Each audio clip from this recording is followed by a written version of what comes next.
All right, I have to everybody. tell like You were all unmuted, and I just realized I did my starting soon as my BRB screen.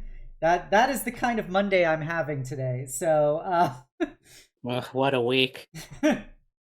lemon, it's Tuesday. But yes, welcome everyone. It has been about a month since I last saw you guys, but I'm happy to have you all here. As is tradition, we're going to do a round the table introductions before a brief session recap, and we're going to jump right into our latest debacle. So, without further ado, first up we got B. Hello, everyone. My name is Beatrix Bunny. I'm a taxidermy jackalope VTuber powered by love and slightly mad science who does variety streams focused on roguelikes, digital artwork, and RPGs. When the moons align and the stars are right, I run a Wild West horror campaign in the system and setting of Deadlands. So if that's something that interests you, or if you want to see Obsidia playing a unhinged and feral asexual occultist menace, then check it out. Here, though, I'm going to be playing the Hobgoblin Artificer, Feng Jin Wong. The pleasure is yours. Pour one out for the least sexual Obsidia character in history. Um, Well, you're the one who was teasing the lesbian arc. that's the day I fawn after Parrot when our best friendship becomes a best roommate ship. Um, so next up we got Maris. Yes, hello everyone. I'm Maris Oram. I am a Celestial Dragon VTuber. I specialize in storytelling, book reading streams where we talk about all things novels and literature and so on and so forth. I also run my own D&D homebrew campaign on the side called The Trial of Hearts. It's an ode to all things romantic fantasy, so if you like drama, a touch of mystery and intrigue, but mostly just friends trying to smooch each other, definitely check it out. It's a great time. While I am here, though, I play Soleil, the party's hot pink fey tiefling werewolf himbo, who very likely will be going through it this arc, so I'm very excited. Soleil has not met an adjective that he didn't want to collect. Um, True. Well, that's not true.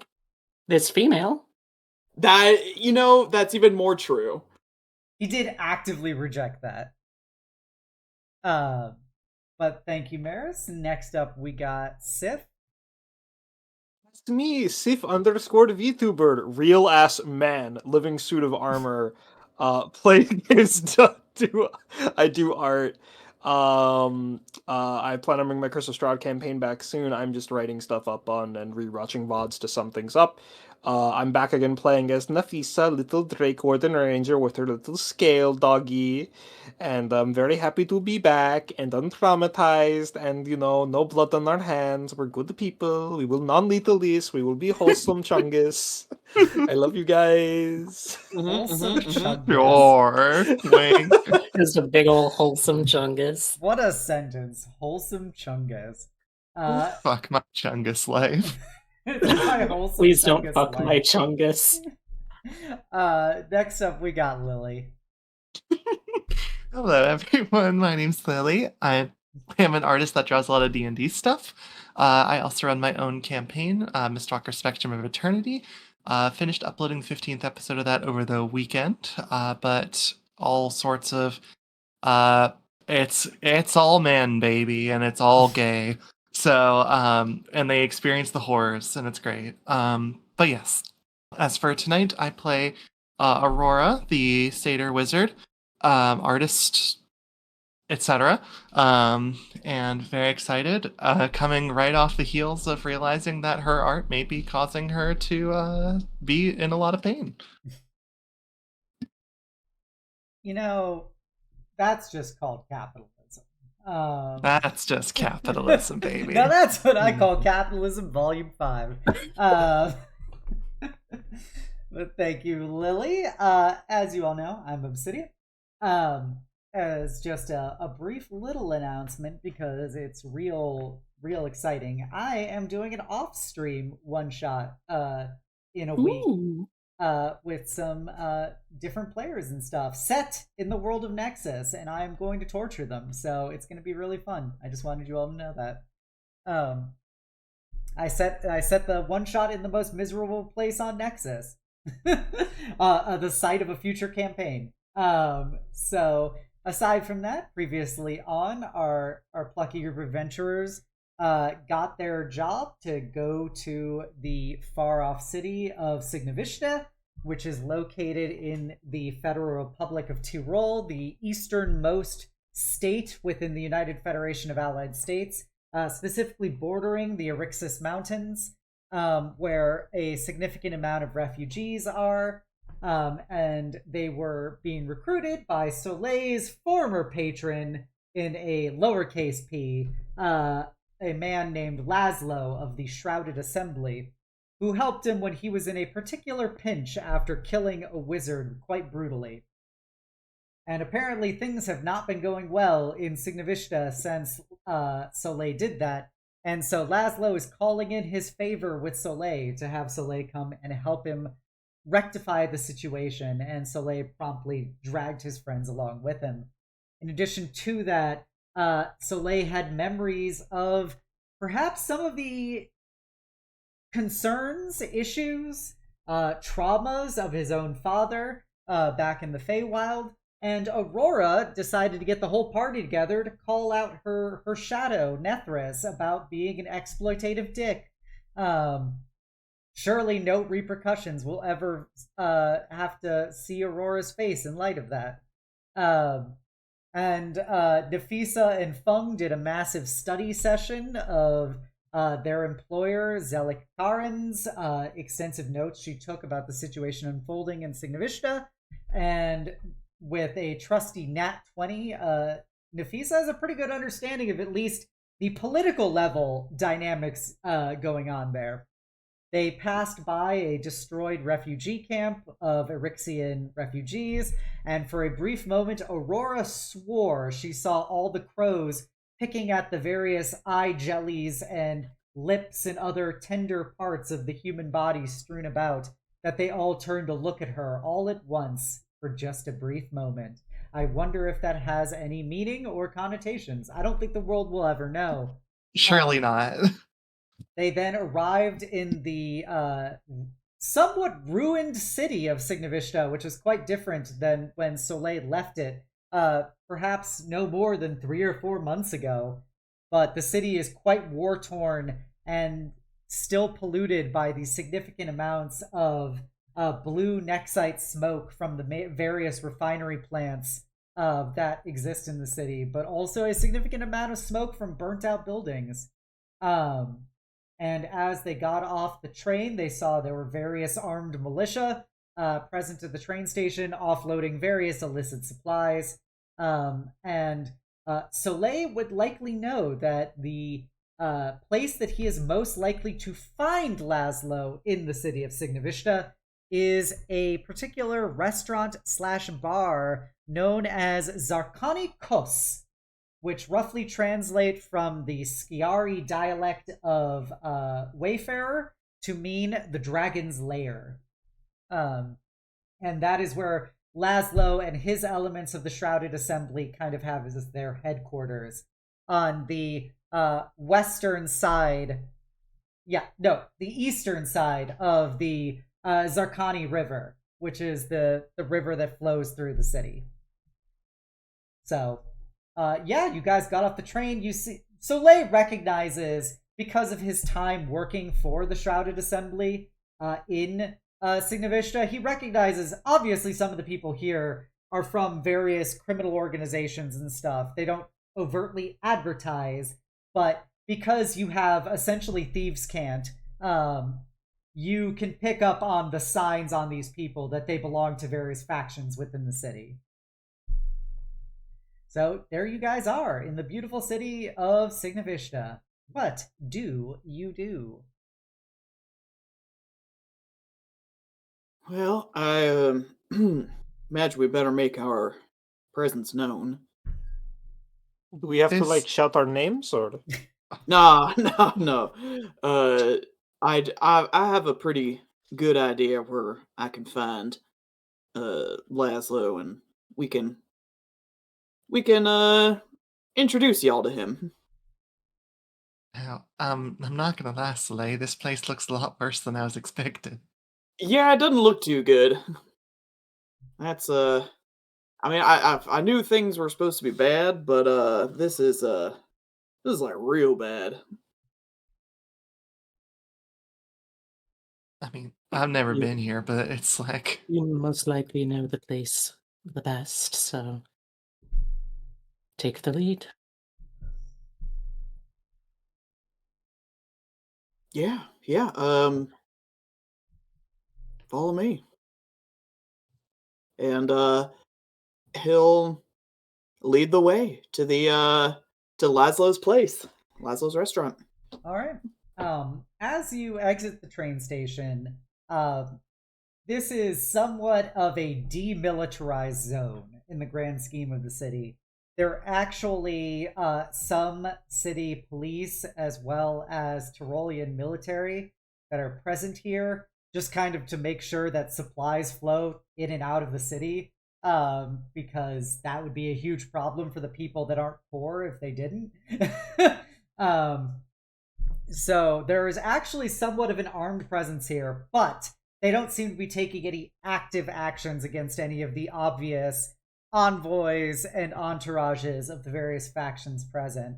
But once you leave the train station itself, weaving through the city is, it's second nature to you. You're a hunter at your core, and you lived here for about a month before journeying west to Vennonia. And you notice the city has significantly changed since you were here last. There are a lot more impromptu barricades. Many more storefronts have smashed glass, boarded up windows. And there are more than a few that have been burned out. The kind of hustle and bustle of people has died out significantly since you were here. There are far less cars driving down the streets. You notice more than a few burned out cars, like, that are just sitting on the sides of streets, presumably with ash marks indicating where they've been pushed out of the road from presumably Molotovs or fire magic, etc. Generally, the people that are out and about are either very skittish and paranoid looking. There is a large swath of unhoused people that are, gathered around various burning trash can kind of places for warmth, and lots.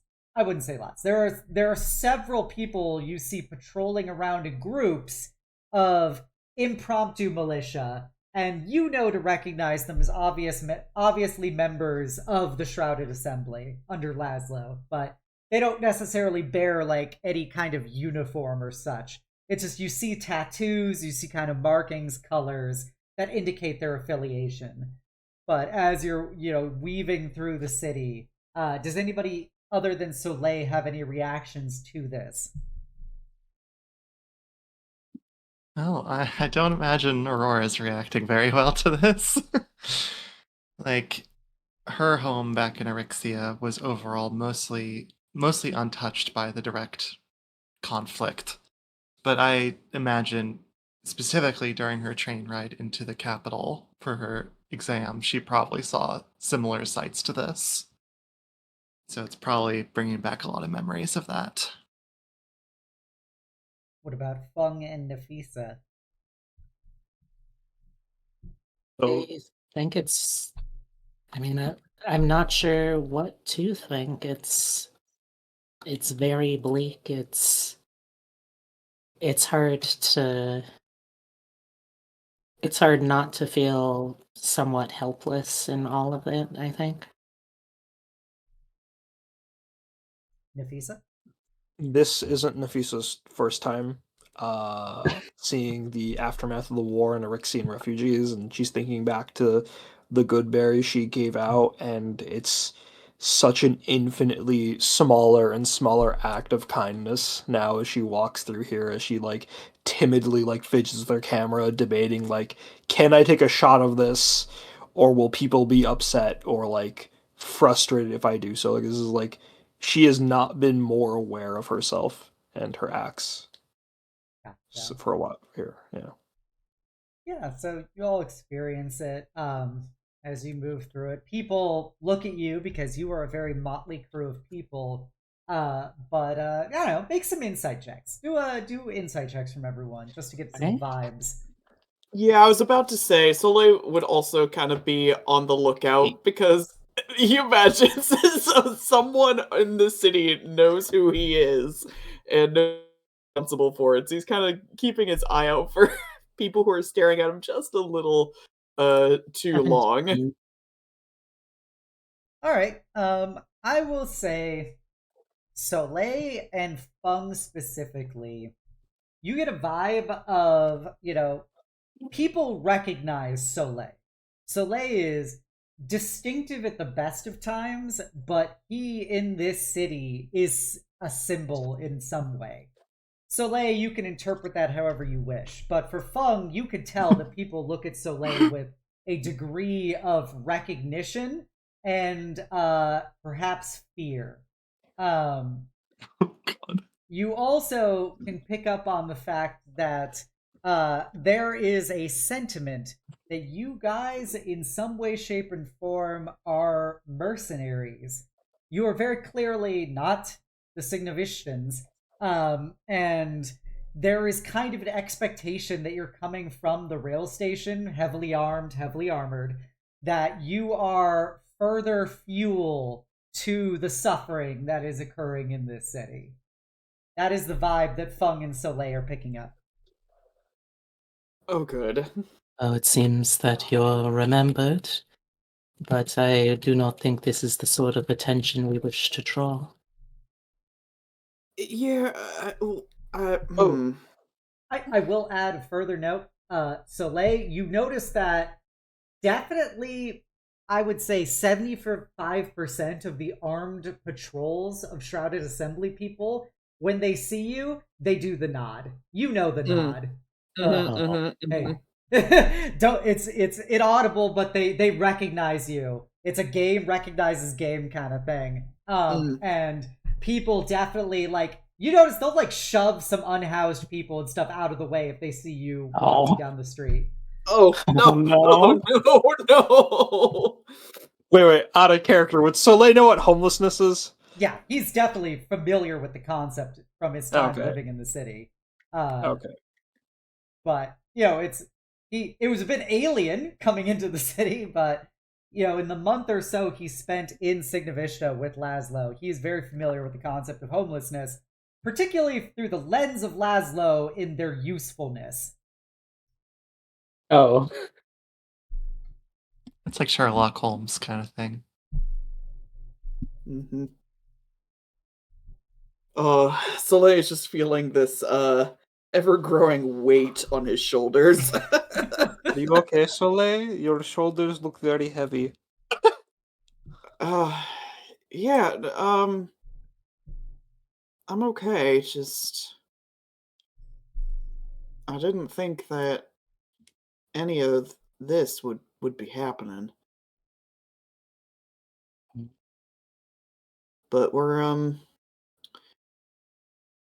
here to um fix things, right? So Yeah. And everything we do has consequences, but we will help each other. I just hope I don't make a few more, that's all. It's okay. Whatever more we make, we can fix together.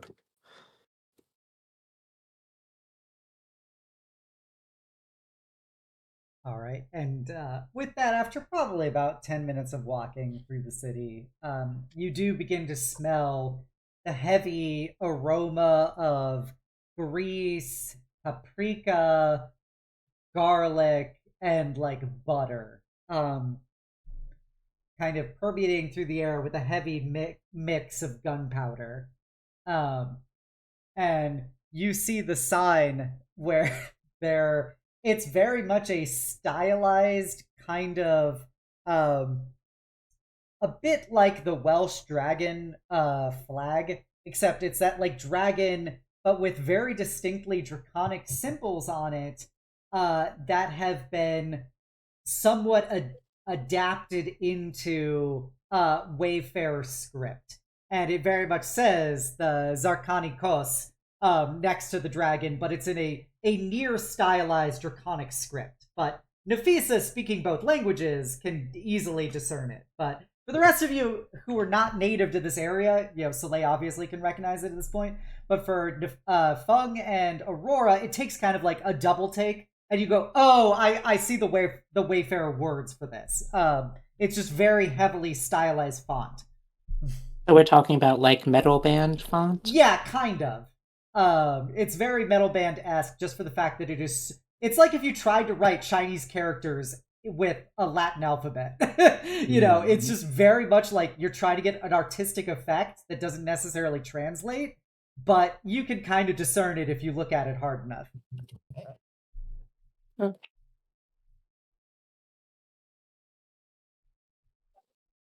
What? But yeah, you recognize it as the Zarkany Kos. Well, home sweet home. Oh, And this is it? Yep, this is it. Oh, okay. It don't look much, but that's kind of the point. Is the food any good? Food's pretty damn good. Anything we should know before going in? Any taboos or such? I would just say probably the least amount spoken, probably the best. How straightforward can I be with these people? Should I be like like blabbermouth like I am with Zelik, or should I like no, stand behind Aurora? I would say, Nafis, I'd say play it straight. You never want to lie to a guy like this. Got But it. like, Okay. don't talk about your personal lives. Is he your friend?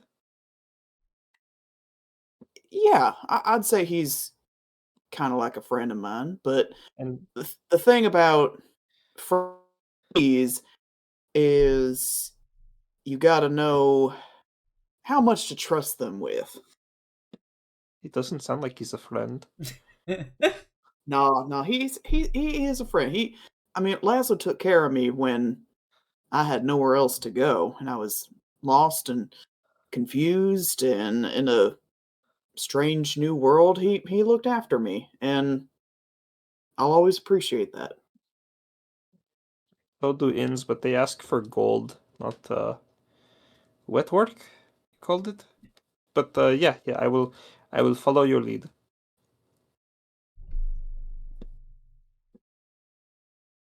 All right. Well. Sorry, Soleil. Nope. I was just gonna say, let's head on in.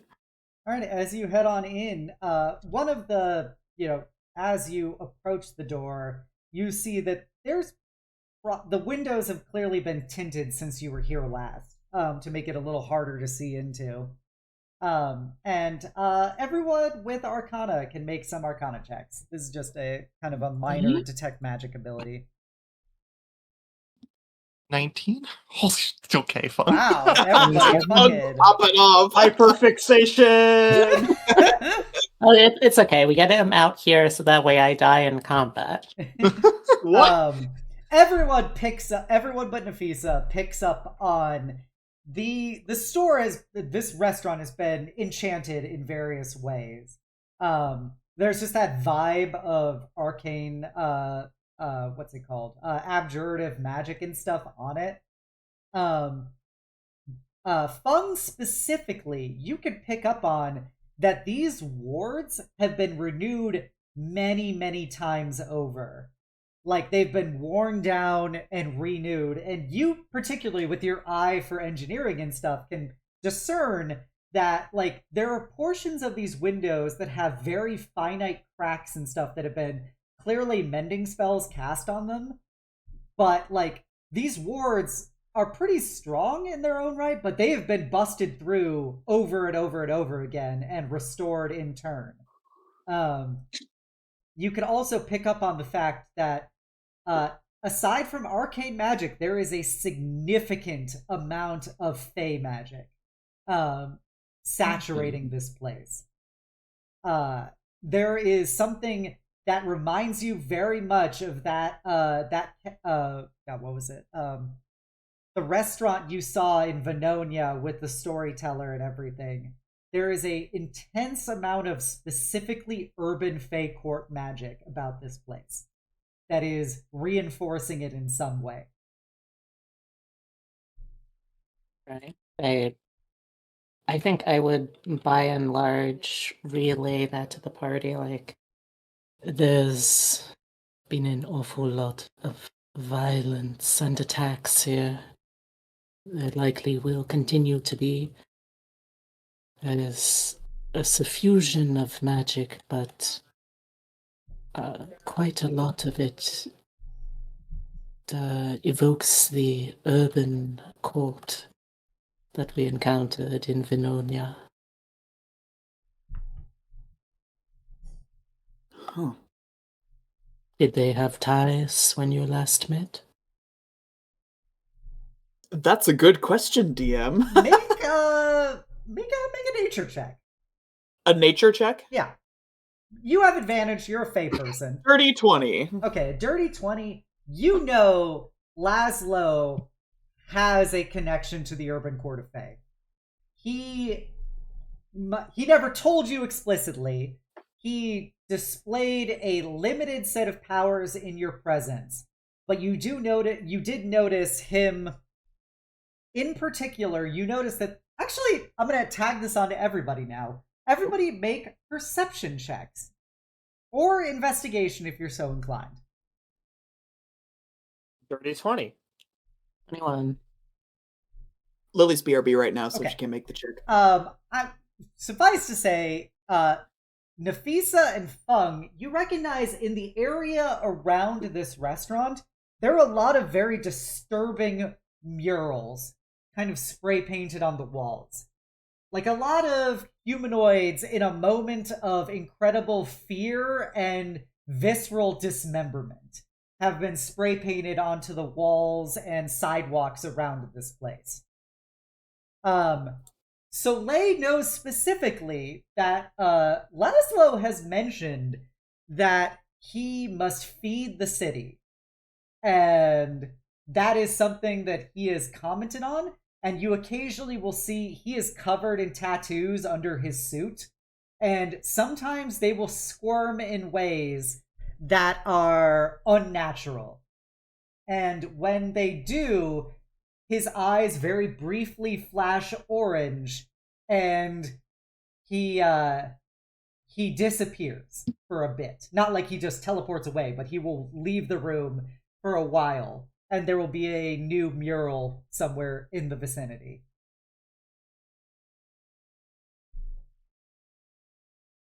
Yeah, I'd say he's got some pretty strong ties to the urban court, to say the least. Like Aurora's pact? No, not quite so cut and dry. They work together, give and take.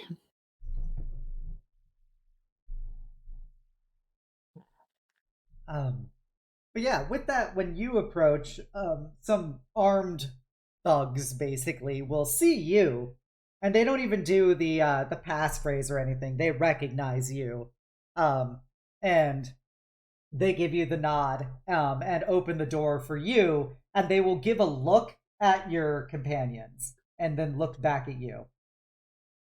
It's all right. They're with me. And they will take that as enough of a vouch that you guys can enter in. And when you enter in, you hear, some beautiful piano music playing. Very much much more of a jazzy beat to it, not like classical music. In this restaurant, there's probably about 3 dozen people.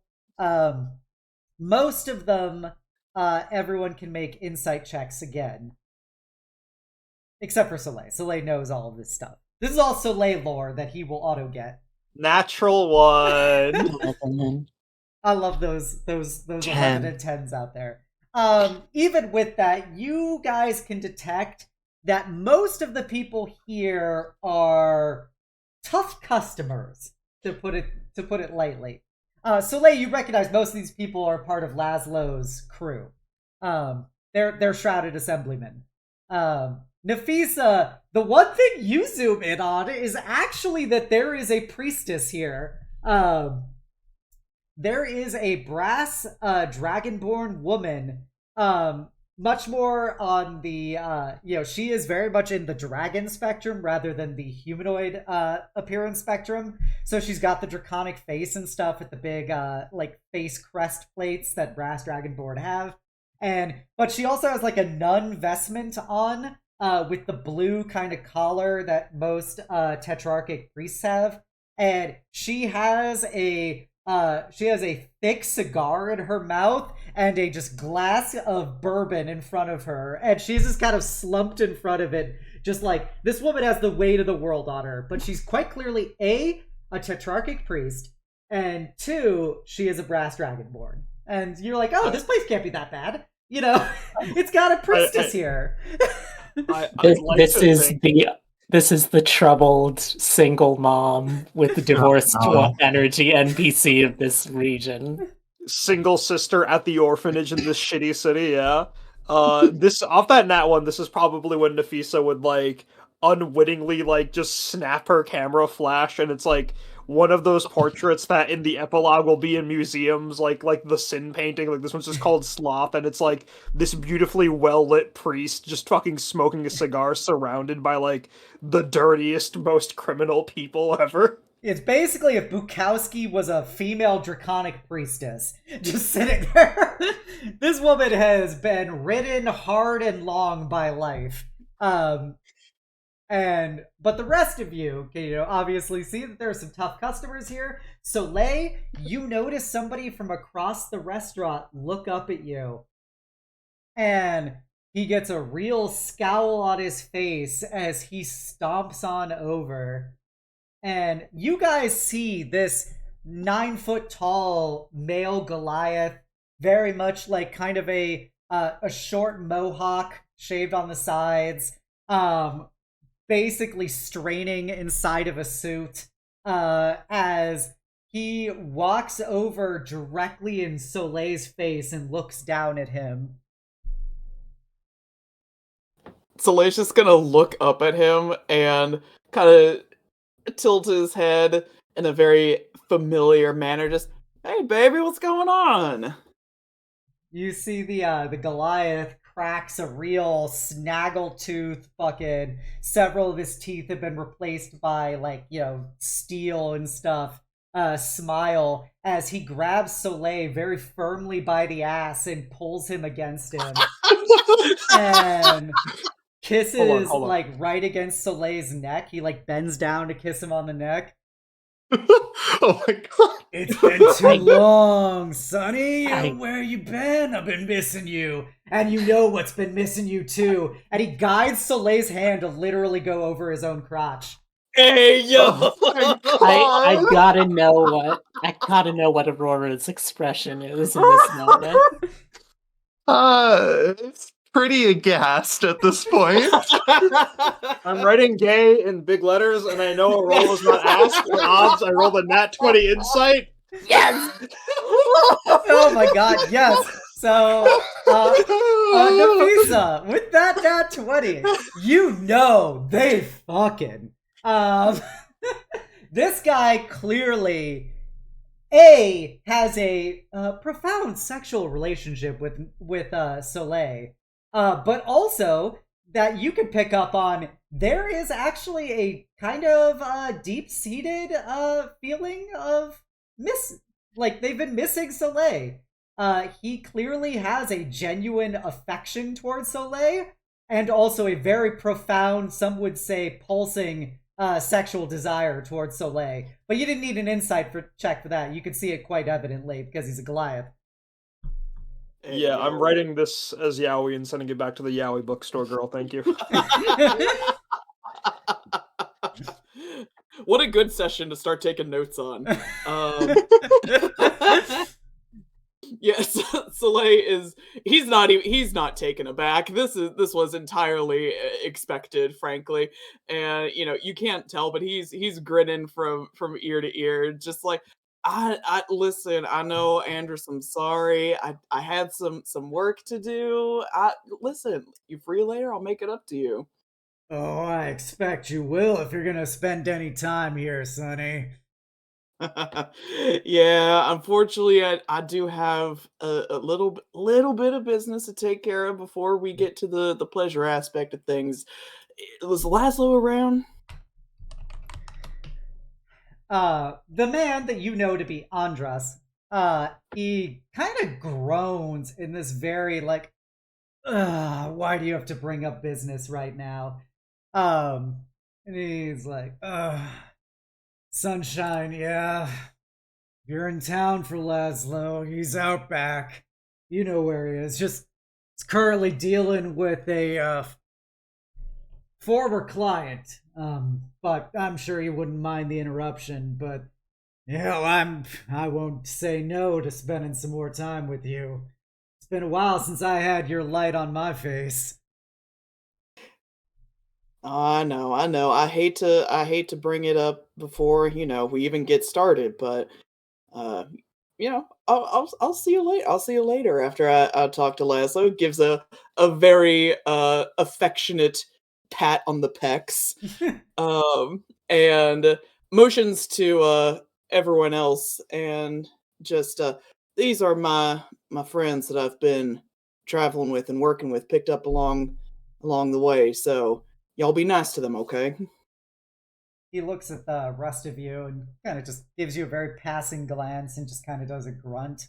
Um, Before, like, he does that thing that's very distinctively, if you've been in a relationship with somebody, where, like, when somebody lets go of your hand when you're holding it, where you kind of linger the hand off before you, like, fully let go of them. He does that, but before he lets go of Soleil's hand, he definitely kisses the top of Soleil's Oh my god. hand. Oh my god. Oh my god. Nafisa knows this guy is totally Twitter pated with Soleil. Oh my gosh. Holy shit, Soleil! What have I done? But yeah, he will let you go and go. Yeah, well, like I said, Lazlo's up back. I know that he specifically requested you, but I'm sure that he won't say no to some extra guns and extra swords. Sounds good. I appreciate it. And he gives a little wink, just I'll see you later, baby. And we'll motion to the rest of the party to follow him out towards the back of the restaurant. Aurora, Uh-huh. how's Aurora handling all of this that just happened? Not. It's not like you guys are exclusive, right? Nafisa, you definitely pick up on the Aurora vibes with that nat 20. Oh god. Yes. Yes, this goes in the Yaoi. Aurora in the cock chair. No, Aurora probably just watched the whole situation with just like her mouth slightly agape, and when he looked over at them and just like not even like for a second acknowledged, she was just like, "What the fuck?" I did Totally, not that's like- realize you had a paramour already. What's a paramour? Is everybody going to slap your ass like that, Soleil? Hopefully not everybody, but a few people might. I didn't Goodness, know I you had no idea you were the mob's personal bicycle. That's not quite the apt descriptor, but yeah, I had some fun, made some friends. So, I was gonna say it sounded like Aurora was gonna say something. he seems nice. Oh, Andres, yeah, he's a real good guy, but rough around the edges, but real sweet. He says what he wants. I will give him that. That he does. Does not mince Mhm. words, that's for sure. No? I Should think I'll... should should Soleil make like an insight roll on Aurora here? Yeah, do you No, want to what's wrong? detect party vibes? Nah, what's wrong? Okay. Soleil just roll with it. He's just like, Ah. this is just life, bro. Yeah. I'm just surprised you never mentioned you had a boo over here. Well, it's not like that. I mean, you know, He's- we're It close. certainly seemed like that. Yeah, he certainly seems to think so. What, Andres? No. It ain't like that. What is it like then? Goodness. Well, I mean, you know, there's nothing wrong with just two fellas enjoying each other's company. Oh, nothing wrong with that at all. Homophobic? Wow, Laura's so homophobic. That's the real takeaway here. Ever since she dumped her girlfriend, she's just been really homophobic. She started listening to those right-winger radio shows. Holy shit! What did the movie do to you, girl? Oh, Well, I mean, I guess have fun with him. Kind of looks at you curiously, like internally, like wasn't asking permission, but I will. Oh, do you want to make an insight check, or do you just want to go with that? how obvious is Aurora making it too? He's not. I mean, she's Are not you a trying very. to hide it actively, or? I think she's putting on a polite smile, but it wouldn't take much. Yeah, I don't know to how notice. catty versus detect catty this party wants to be right now. I mean, I was a theater kid. I've got to go in on this. Nafisa In already character, I knows. was a Nafisa's theater kid. already Yeah. in the know with her nat 20 about the sex relationship dynamics here. I'll just look to Nafisa like, hmm? I think we should talk to Lazlo, and then when we get to wherever some of us may be staying at, we should talk things out. That is my insight. What a professional. All right, yeah, shoot. This way. All right, as you weave through the restaurant, Soleil, you are actually you hear a kind of familiar "Oi!" Coming from one of the table, like a booth area, where there is actually a very garishly well dressed. Like this is a very ridiculous looking suit that is probably very expensive, but is clearly designed by somebody who is not used to having that much wealth. Human male with an elf female as well as a orc female kind of strewn across him.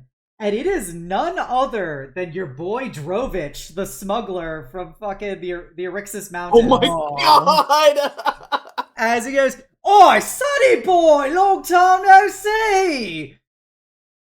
He kind of takes a moment to look at this guy, doesn't immediately recognize him, particularly with how he's dressed, and narrows his eyes, looks at him.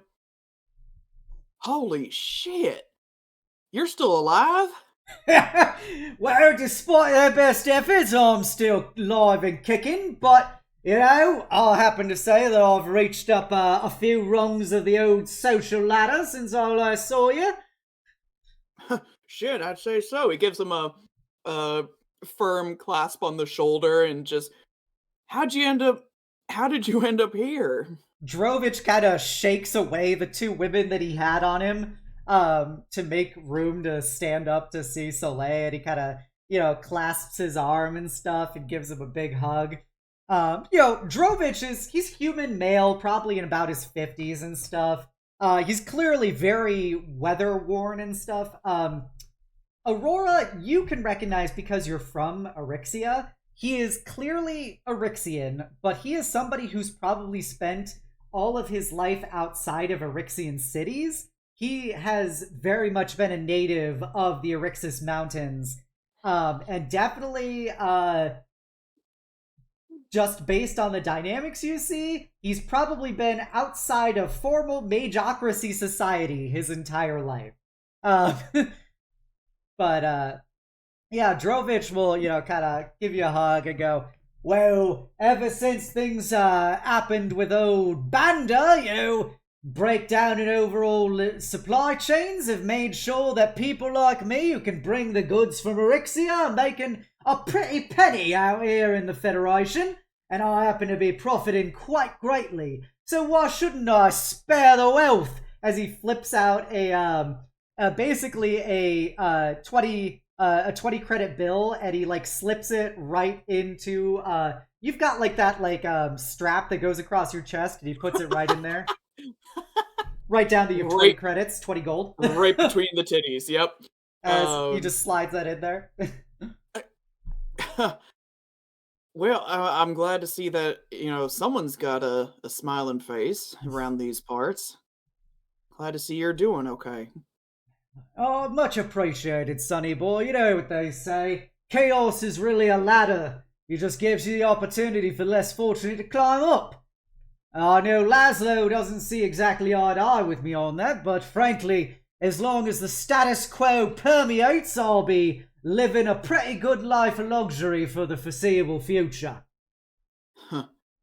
Well, I'm happy for you, man. I'm glad you're glad you're still kicking. But don't let me distract you from your lovely companions, though. They look at Soleil, and there is clearly a bit of a giggle where obviously Soleil is much more attractive than this middle-aged human man. But they got paid to do sex work is work. It's really the takeaway. And so they kind of return to fawning over him as he kind of sits back down in his booth and starts telling a story. Yeah, I met that lad who fought right across the mountains before I had to get him out of a lick of trouble. And as he says that, you guys can proceed past his booth. Starts telling the story of how he took on 10 wolves and Yep. saved Soleil from certain death. I mean, I'm so tempted in this moment just to stay to listen to it, but no, this is more important. We're skipping this NPC dialogue, yeah. But yeah, as you proceed past, everybody can make perception or insight checks. Whichever you feel like. -1 or -1? Ooh, 15. what a tough call. 19. 3. 11.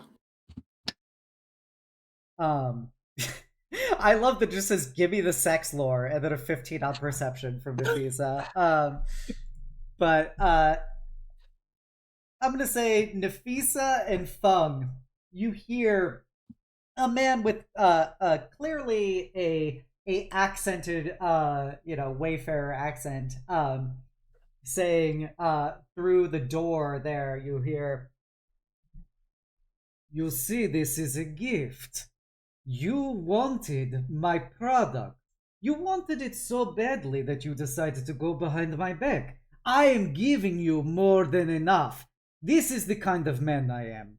I am a giver. I like to see people get what they deserve. And I feel like it is time you enjoy the fruit of your toil. And you hear a man just kind of crying before you hear a slam on some kind of heavy object. And a snorting sound. And he goes, no, this is not time to be sad. This is a time of celebration. And as you hear that, Soleil, you open the door. And you all see that there is an orc male. Probably, he's about, 7-8 feet tall, wearing a garish suit of leopard print suit with a Hell yeah. incredibly large hat with a like cockatrice feather coming out of it and stuff.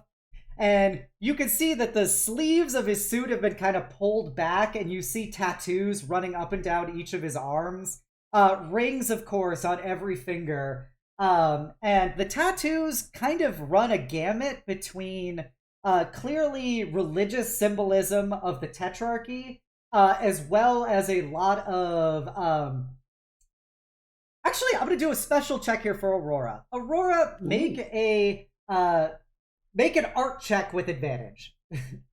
An art check? Whatever skill you want to use as your art skill with advantage. Roll for art. This is not a hard DC. This is mostly just a vibe check for her. 21. Okay, you had advantage, so 24. 24, yeah. Sorry, I meant to roll performance, but either way, it's the same score.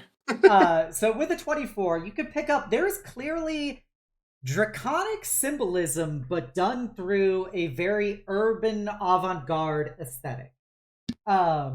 So like what would be like a symbol of a dragon is much more like drawn through with like kind of a graffiti drag to it. Very like embossed, bold lettering, very much framed pictures and stuff within his tattoos. But also symbols of what is clearly like a horse archer, but you see the aesthetic similarities between this horse archer and many of the portrayals of Gladius, the god of survival. And he clearly has like scales and stuff on him to denote some kind of draconic combination. But yeah, this orc also has, like a gold ring on each of his tusks, and he's got like clearly kind of a shaved undercut, and he is taking a man who is naked except for basically like a loincloth and shoving his head into what is a line of clearly nexite, some kind of processed nexite, and the man is inhaling this ground up substance, clearly crying and obviously tripping balls at this point, as this orc is kind of holding him into it, saying these things. And this is very clearly, obviously forced, right? Yes, obviously forced. I don't think Nafisa is gonna rush into it, but she is definitely gonna like try to move by Soleil to like, hey, that's not okay. I don't think I think she'd move, but let Soleil stop her if Soleil wanted to. He's gonna kind of hold his arm out, kind of catch you in that movement, and look to the rest of you and just maybe we can wait outside. Wait outside while I sort this out. As you say that, you see what you obviously know to be Lazlo, holding the guy's head in as he drags it across the nexite, making sure that he's inhaling it as he lays out another line of it in front of the guy. As he looks up at you as he's holding this guy's head, dragging it towards the next line, he goes, Soleil, it is so good to see you again. Hey! Hey, Lazlo, look, I seem to have caught you while you're busy. I don't want to interrupt. I could come back another time. No, it is nothing. Do not let this pathetic slimeball get in the way of honest conversation. You, as he kind of waves at your companions as you're shooing them out of the room. I see you have brought your own entourage. Yeah, they're my traveling companions, my fellow adventurers, you might say. I brought them with me. They're quite capable. I think they can help us out with whatever needs doing. Yeah, he kind of laughs as he's got one hand on the back of this human male's head, holding him by the hair, as he kind of bats you with his fist onto like your arm, just kind of playfully, and goes, I always took you for a lone wolf, or should I say stray dog. But I appreciate that you have made so many friends and that you have decided to bring them in my time of need. I did not say stop! As he shouts at this guy as he drags his face into the next line. Oh my god. After all that, Soleil's been trying to delicately describe Lazlo. Oh, y'all are getting the full brunt of it now.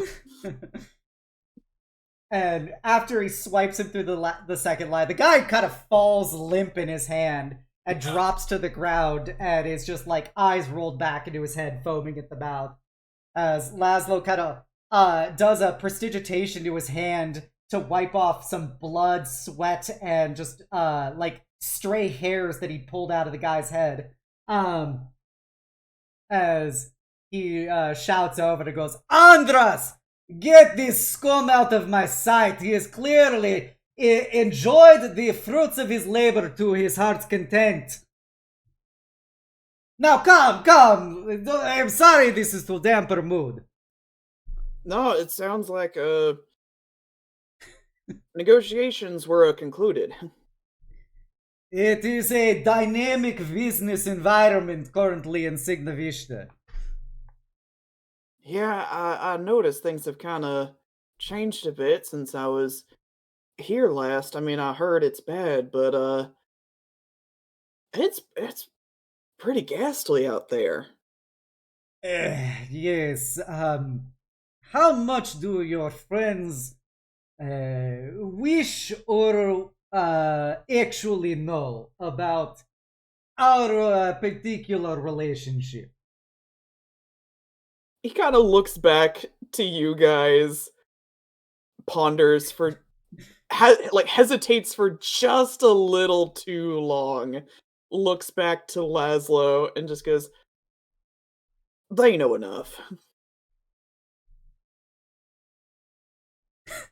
He kind of nods and goes, all right, well, if you wish to come into my office, perhaps I can provide better elucidation for you in the coming days. You all are welcome to come.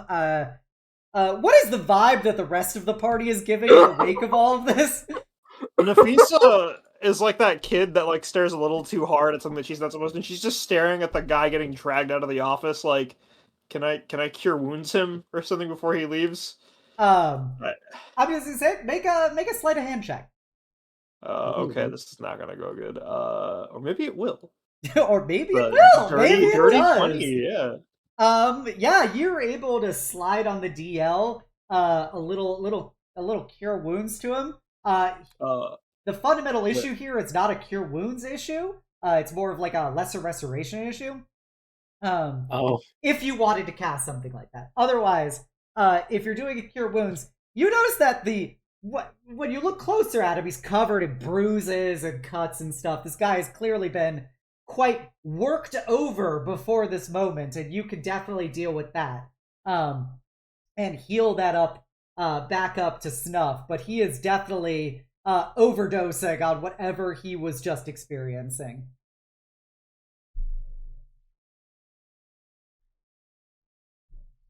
There's a priest in the bar. There's a priest in the bar. There's a priest in the bar. All she's telling herself. There's good in all people. I was just about to post that gif in the chat. I think Bong's just going to her like comfortably numb dissociative place. Honestly, Aurora's probably right there with. It's like she had a lot on her mind just from the previous interactions. Then, like the just hard pivot to this is just like, oh god. Just earlier today, I also just basically had an extraordinarily bad conversation about how my pet is falling apart and wants to kill me. I have a lot to think about. Yeah, we'll check back in with the rest of the party. The autistic later. girlie's gotta check out for a bit. Yeah. All right. So with that, Andras will pull the guy out who is physically healthy, minus his incredible drug overdose he's experiencing right now. But Lazlo will, kind of lead you guys into a further back rooms kind of basement area of the restaurant. And, down there you see that there is a picture of his wife, who is a probably 9 foot tall, like bear shifter woman. She's quite largely built, which she is very attractive in her own right. There's a picture of them together, along with a pair of, you see several pictures of him with his kids, little half orc, half bear, son and daughter, at various points in their life, from being young kids through adulthood. You see like a wedding picture of Lazlo at his son's wedding and at his daughter's wedding and stuff, with their husbands and wives and everything. And he's got all these family photos and stuff there on his desk. And there's a whole little set of various beverages and like some cigars.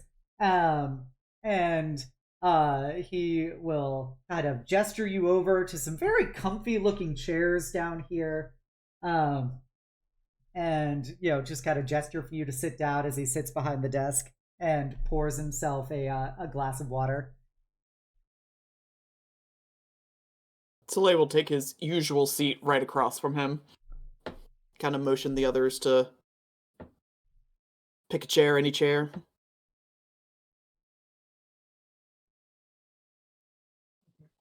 Okay. I'll sit at a chair then. I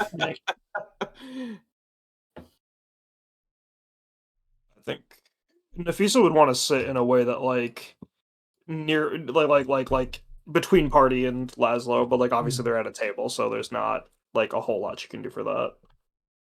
Okay.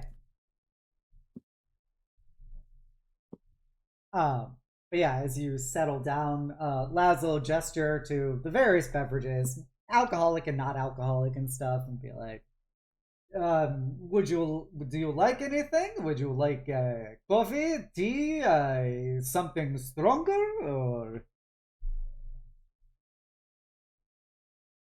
Tea would be fine. Thank you. I'll shot of bourbon.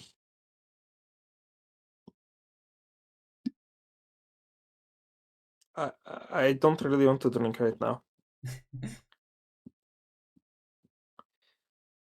the usual? As he points over at Soleil. That'll be just fine, thank you. What is a usual for Soleil? Oh. I think, considering Lazlo's ties to the urban Fae court, I imagine that they have some, really interesting, homebrew hooch that's, really close to, the stuff he gets in the Feywild, and it's, the closest taste to home that he could possibly get. Okay, it's like Fae Everclear. Yep. Oh no! So yeah, he will pour a cup of tea. There is a single little cube of sugar he puts next to the cup of tea as he pushes it over to Fung. And then for Aurora, he pours out a shot of bourbon. And for Soleil, he pours his Fae Everclear with you see he takes a it's like mint, and he kind of grinds it up with his hand over the drink and stuff, and you notice that there's kind of a fluid that comes off of it that into the drink as he hands it over. And he will just pour. He's got his glass of water. And welcome, Raiders. Our lovable party has just met a horrible mob boss. And are now partaking in his spirited beverages. Yulia brought my raid back to me. perfectly balanced. But yes, welcome. I hope your stream was really good. And as Lazlo puts out your drinks, he goes, I appreciate you taking the time out to come here, Soleil. I knew you would come for, it is the bond we share. You gave me your word, and I am sorry that it has to come out in such a dramatic scenario. But unfortunately, as you have seen, things in Signoviste are not exactly as pristine as they were when you left. Yeah, no, definitely didn't account to be stirring the pot quite so thoroughly. Um, but anything that we can do to rectify it, I'd like to see that done. Uh, I saw the patrols and um, the Shrouded Assembly, keeping an eye on things. I imagine that's your doing, keeping, an eye on things. I am doing my best to maintain the semblance of normalcy, at least here. Unfortunately, ever since the death of Sandor Banda, everyone can make insight checks except Soleil. I wonder why. 15. 19. Nafisa, 6. yeah, with the 6, Lily. Nafisa and Thong, you notice he looks at Soleil as he says that. There's a bit of intent behind those words. Ever since the death of Sandor Banda, there has been an overall breakdown in the fabric of Signovishtan society. And with that, certain opportunistic parties have decided to try and advance their lot in life where they do not deserve it. I see. Kind of snaps his fingers like a power vacuum. Yes, for lack of better word, it is. They have seen a certain degree of potential for advancement that did not exist before when certain structures of organized society were in place, and they are trying to not only carve out their own opportunities, but also try and reach some kind of supremacy over the established order. And as he says that, he gestures to himself.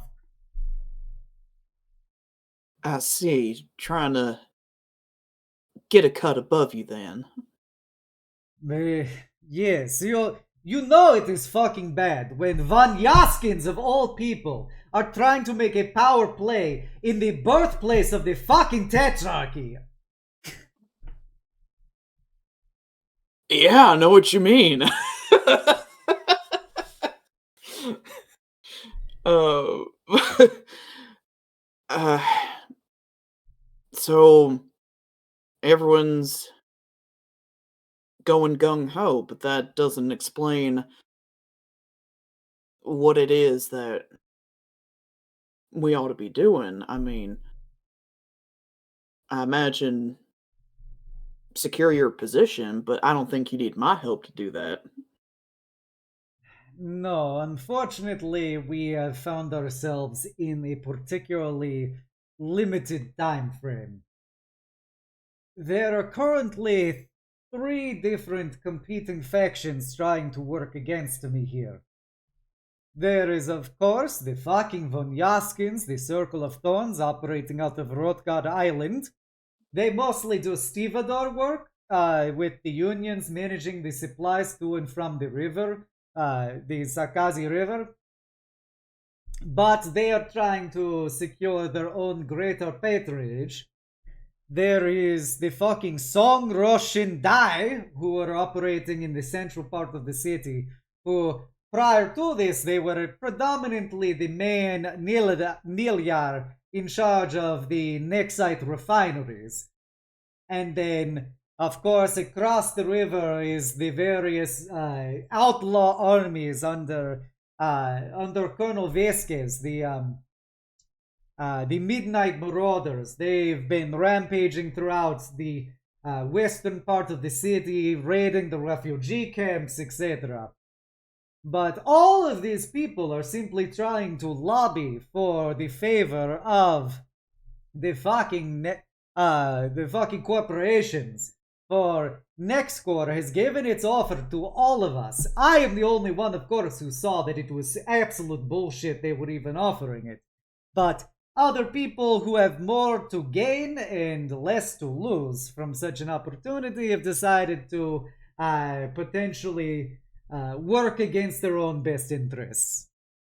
So that is part of why I have been dealing with so many difficulties. Everybody is trying to achieve dominion so that they can get the favor of Nexcore, which I'm going to be very blunt with you. It's all fucking coming down to union busting. You know, many of us had our own stakes in the various unions working the refineries. It's the primary economic modus operandi within the city. And with the greater degree of chaos caused by the Bondophiles, well, there is opportunity to break down the current union structure and potentially centralize it elsewhere. They all think that if they are able to come out on top, that Nexcore will ensure the union contracts go to them. But I know that Nexcore does not give a fuck about any of these people. Nexcore is trying to tear down all of us, and they are trying to replace us with fucking scab workers. They're going to destroy the unions and take the refugee orphans through the church and make them the new refinery workers. So this is all just a fucking game for them to have us kill each other.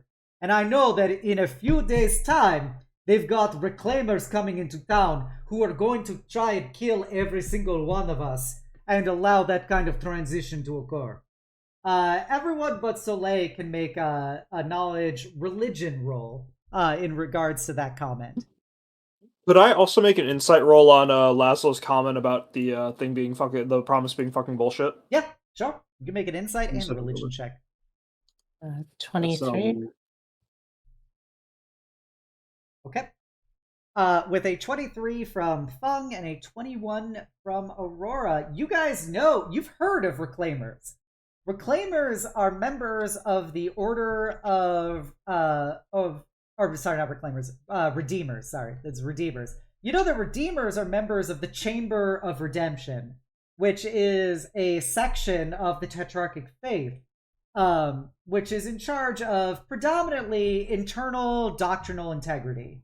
But with getting over a 20 on that, you know that they are also some of the primary Black Ops enforcers of church interests in the world. And that they're basically orphans that get selected at a very young age based on aptitude and indoctrinated and trained to be immensely loyal, fanatical assassins of the underworld of the church. Specifically within the Federation, but it probably exists outside the Federation as well.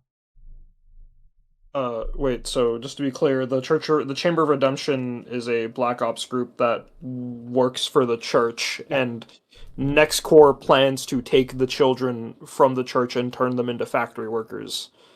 Yes, from what you've gathered, well, you don't get that entirely. Yeah, I don't get it. But yes, the vibe is from what Lazlo is saying that there is this group, this Black Ops team from the church that's coming to kill off the various rival factions in the city in a few days. And he is saying that Nexcore plans on killing them all off and using refugee orphans basically to repopulate the refinery factories. He hasn't elaborated on the connection point between those two things yet, but that is what he is overall indicating so far. He goes, so we are placed in a bit of a time crunch given this situation. They all think that if they come out on top of this, that Nexcore will side with them, but I know that it is life. It is entirely untrue, and they will die just the same as myself or you in this endeavor. So, Unfortunately, dealing with the church is a whole other scenario than the immediate issue of all of these warring fucking gangs who are trying to undermine me that I need to take care of. Is everything clear so far? Holy shit, you've certainly had your hands full. I do not follow the connection between the the church's involvement in this.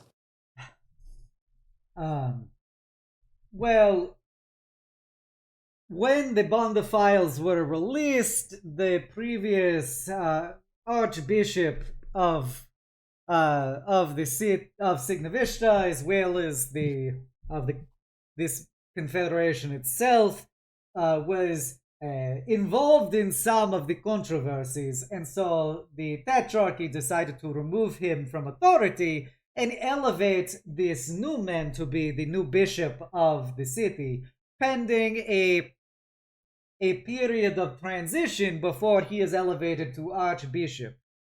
His name is Damian Petrov, and he is originally from Erixia. And he apparently was not involved with all of the Arcane Conclave issues there. And so he has come here, is an untainted priest. And he is devoted very externally into the bringing law and order to the city. And I believed in my very core of cores that he is working with this fucking next core cocks to try and restore order to the city so that he can be able to secure the archbishopric.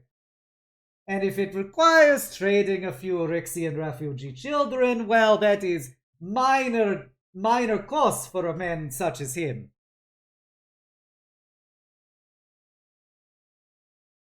Soleil's gonna very cautiously turn to look at Aurora to gauge her reaction to this particular piece of information. Aurora, make a religion or history check. Okay. The religion DC is lower. Ugh. Proficiency in the lower DC, or no proficiency in the lower DC, or proficiency in the higher DC. We'll do history. That's a 15. Okay. You have not heard of Damian Petrov before. Okay, thank you. So you just don't have a particular, familiarity with him. Yeah, but I mean, I imagine Aurora's just been like phasing in and out of dissociation during these conversations. The idea that they are going to use Irixian refugees definitely kind of caused her to lock back in a way. But like, you can see there's like, you don't see her get angry very often, but there's like a twitch in her eye, I would say.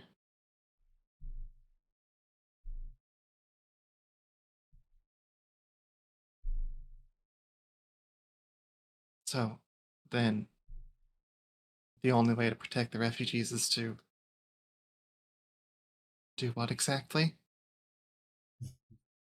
Kill all the other gangs, basically. I like that you are to the point, Goro. Wait. Well, I mean, it sounds like the problem is next quarter, right? I mean, before this offer was made, how did you get along with the other gangs? Did they, it sounds like that they've, usurped you, like they were under you before? And most of them knew their place before. I will say that the Midnight Marauders are a new player on the scene, and unfortunately, with the breakdown of overall structural authority here, they have rapidly grown in power. That's why they rule the entire western portion of the city. I feel that the good colonel was able to exploit a significant amount of abandoned stores and unpaid soldiers to achieve his particular position. But everybody sees that this is their opportunity to take their shot at the king, and none of them want to miss. So are you Are you asking for a total extermination or something more akin to decapitation strike? Frankly, either would be amenable to me. I simply want these people gone. If you have to kill every goblinoid who finds himself in the fucking Ilyar, then so be it. I do not care. It just means more contracts for me. If you want to go wipe out the Vanyaskins, that's fine. I do not care. Fucking Vanyaskins are barely human anyway. But, if you simply wish to sever the heads involved and they want to bend the knee appropriately, I am a gracious and forgiving man. And how can we... I apologize. It's just important to me. Do you care about the Eryxian refugees' fates? Or is this just a means to an end? Make an insight check, Aurora. 11. Okay. Lazlo kind of looks at you and goes, "You are Eryxian, aren't you?" Understandable. Well, I'm going to put this very honestly. My father was a soldier many years ago. And through that lens, I have learned what happens when people go to war, and that there are many casualties that are not laid out on battlefields. And it instilled a particular perspective on me against war as a whole. So I was adamantly against the particular quote-unquote liberation of Eryxia. And I wish no ill will upon these refugees. They are simply victims of war. And I know for a fact that they are the most exploitable commodity here. And while I am, of course, an altruistic man at my core, not everyone here sees them as people, and rather as resources, more likely. So, I do not wish ill of these people. If they could be peaceful in their camps, then that would be great. If they could be repurposed, more the better. But I know that that places me in the minority here, especially versus the Midnight Marauders, who I will not burden your ears with what they have already done to the encampments outside of the city that they have found. I did see those. And not just an Eryxian refugee myself.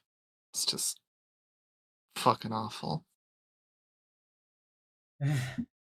Yeah, it's astounding what the people that are entrusted to protect us will do when they are not sufficiently paid. It is funny how thin of a line it is between protector and oppressor, is it not? There's one thing I kind of want to circle back to. Nafisa had brought it up previously. All this conflict, I mean, it all stems from Nexcore, right? I mean, we get rid of their influence in the city, most of these problems will effectively go away. Soleil, you know that Nexcore influence in this city is Nexcore's for all extents and purposes. This is one of the primary refinery cities in Tyrol. The sheer amount of Nexite that flowed out of Eryxia and continues under the watchful eye of people like Drovich, that flows out and is refined here, processed, and distributed elsewhere, is staggering. And as long as it is staggering, Nexcore will have their sinews into it. I do not care for Nexcore. I fucking dislike anybody who tries to take money from me and mine. But I know that the importance that they are the ones who give out the contracts, which is why I've had my own union members for many years here who have been working in those refineries. But I cannot try and undermine Nexus until I have secured my position. I see. And I know we're on a bit of a time crunch, but realistically speaking, how much time do you think we've got left? Kind of sits back in his chair and sighs as he takes a drink of his water and goes, well, that is additional complication. I could only surmise. I have good reason to believe that the good bishop has already notified the Chamber of Redemption, and they will be sending their own agents to the city in the coming days. Additionally, I can apprise you of the fact that I have received a particular, I should say, advance notice of a specific bounty that has been issued for 5 individuals, although I only see 4 here. It seems that you are a hot commodity in the eyes of Nexus, and they've placed 10,000 credit bounties on each one of you. Now, as I am very much a people person and deeply involved with the workings of the city and communications, I of course can suppress this information for some time. But I cannot suppress it indefinitely. And there will come a time as this becomes more and more prevalent that people become aware of how much you all were worth. And well, I cannot stop the world from trying to get what it believes that it owes from you. But I can delay it for some time. I think that would be mighty appreciated. Thank you. I understand it can't last forever. I mean, we've, yeah, as you said, a hot commodity by quite a few individuals and groups. I always knew you were very popular, Soleil. I just did not think you would be worth so much to so many people. Yeah, well, I always making friends. You told me to go out there and make some, so you win some, you lose some. Does anyone have any questions immediately for Lazlo? If we were to try to minimize the necessary harm, do you have any information on the main actors in each of these factions? Yeah, I can tell you who runs each of the crews amongst the other factions here and where they are located, or at least where they generally are located. The exact details of their particular entourages or anything like that, well, that becomes a bit fog of war if you catch my drift, but I can give you some information. That should be enough to begin, at least. Yeah, so there is the Shinyen Vosong, who is located at the local Nilyar 306 Hall in the central portion of the city. She runs the Song Roshin Dai, the main goblinoid syndicate in that portion of the city. Further to the west, in the various island docks along the river, there is Dmitry Kunisov, who he is a Vonyaskin faun, and he leads he's the local Circle of Thorns leaders. But it is under overall auspices of the stevedores involved in the river trade and offloading and unloading of the craft there. And he predominantly they are based over on Rotgard Island, which is they've converted into one of their ridiculous little abomination groves, in addition to somewhat of port authority. Um, Finally, in the west of the city, there is Camp Codiz, which is under the so-called Colonel Jose Vasquez. He is a Jaguar folk, supposedly army officer from the Castilian military, who has taken over one of the major hospitals there and has rebranded it into his military fortification for his outlaw marauder army. Um, I know that those are their bases of operation. That is likely where they would be found, but I would not know their specific defenses.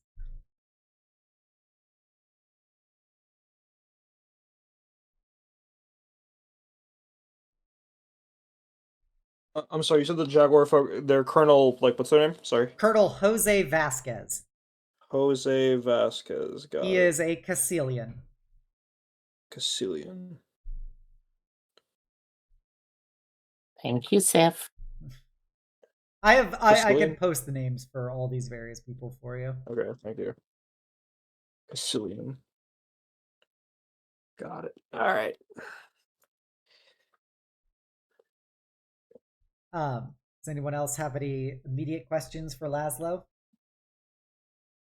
Do you want... So, you don't mind what we do as long as we solve the problem, right? Of course. If you wish to take them alive, well, I would love the chance to speak to them.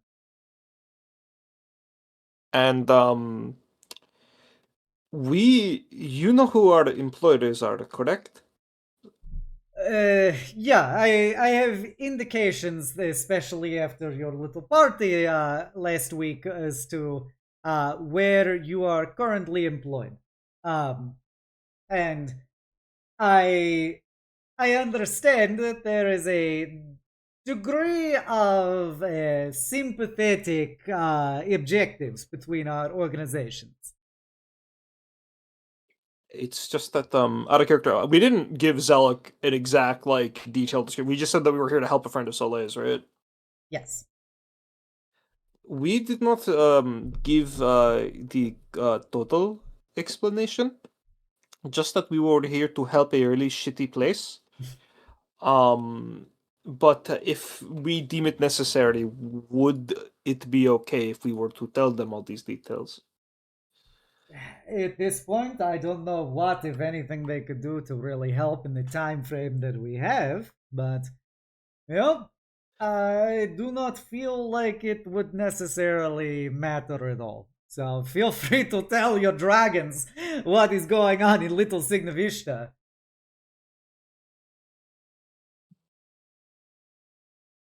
I think even if they couldn't help right away, they might do something by the time we're done. I don't know what you know of the Ladies of Light, but I think they care. I especially think they wouldn't want child workers.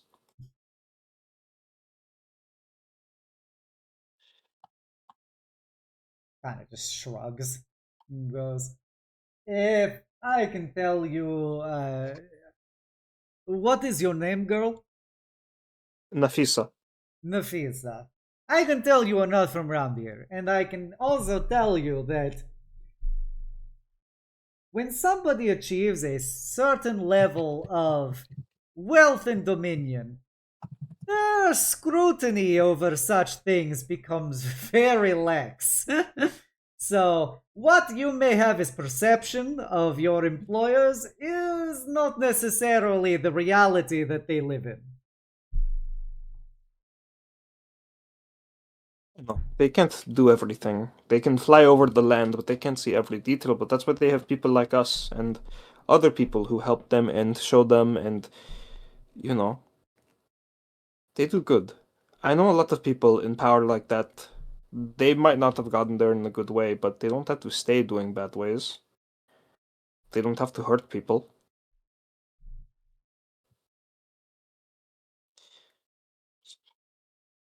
Kind of just Can I, laughs. can I ask a kind of unrelated question? It's more personal. Sure, little Rixing girl. What would you like to know about old Lazlo? It's less so about you, more so it's not the first time I've heard that Nyx are the ones to blame for the Eryxian invasion. You mean that? I have lived long enough to know that very little happens in this world without a particular corporate interest supporting it. So they just fought and killed so many people just to get some Nexite. There is a thin line in the eyes of the Federation between Nexite and freedom. Fucked up world.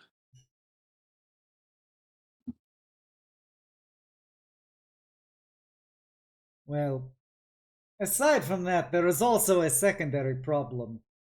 There is this man, and as he says that, you hear some loud explosions coming from up the stairs outside of the outside of the restaurant. And Lazlo kind of looks up and starts like bolting from behind his desk. Yeah, seeing Lazlo is surprised by this, Soleil he's up too. Loud, boisterous noises are not uncommon, but if Lazlo's worried, he's worried. Does everyone pursue? Yeah, I think we kind of have to. Yeah, that's a loud noise. As a D&D adventuring party, we must investigate. Okay. As you go running out, you see that the windows to the wards and stuff begin to like ping as they're hit by various bullets and everything. And you see like explosions happening on the other side of the window.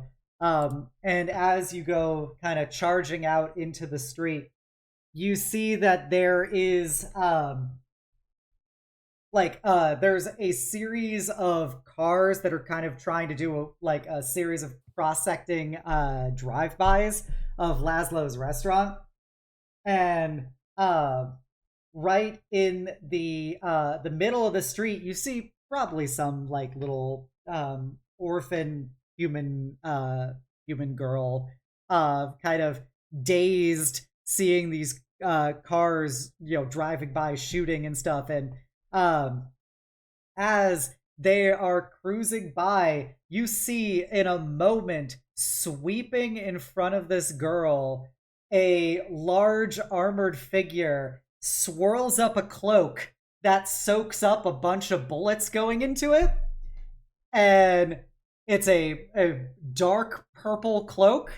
And you see a tail swish as a grinning draconic male with silvery purple scales sweeps into the road to defend this girl, and you see his mouth disappear on his face and rematerialize on the side of his cloak, and you just see a beam of like radiant bright light stream out in a line from that fanged mouth and just bisects the car and the driver in it.